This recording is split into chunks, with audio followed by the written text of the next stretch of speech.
As children get into first term's holiday, Uganda National Teachers Union has asked school heads across the country not to dare teach in holidays, saying that they need to give children time to rest their brain. There is no reason why schools should continuously teach, because the children also need rest. Now, the major challenge we have always had is that the ministry comes out with a circular. It warns schools not to teach, but on the ground you will find the schools teaching and nobody is following up.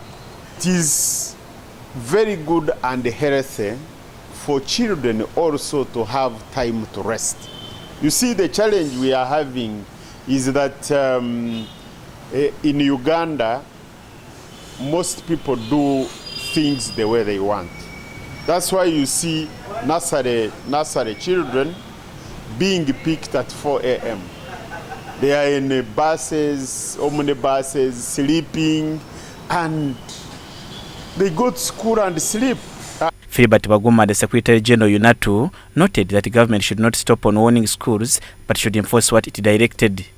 If the ministry is saying no teaching during the school holidays, then enforcement must be put in place to make sure that this is followed and the children can have some time to at least have a rest.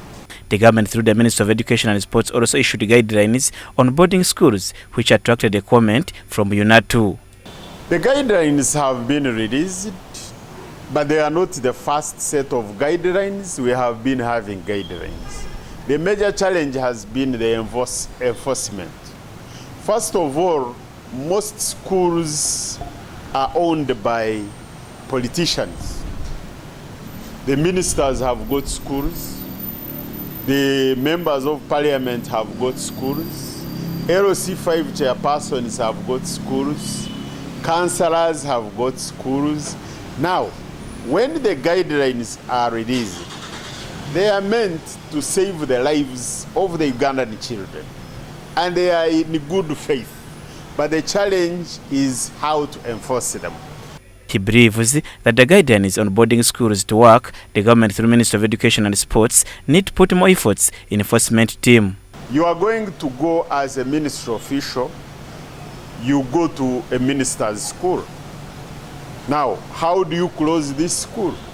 You will close it and you will lose a job. You go to a school which belongs to LC5 chairperson.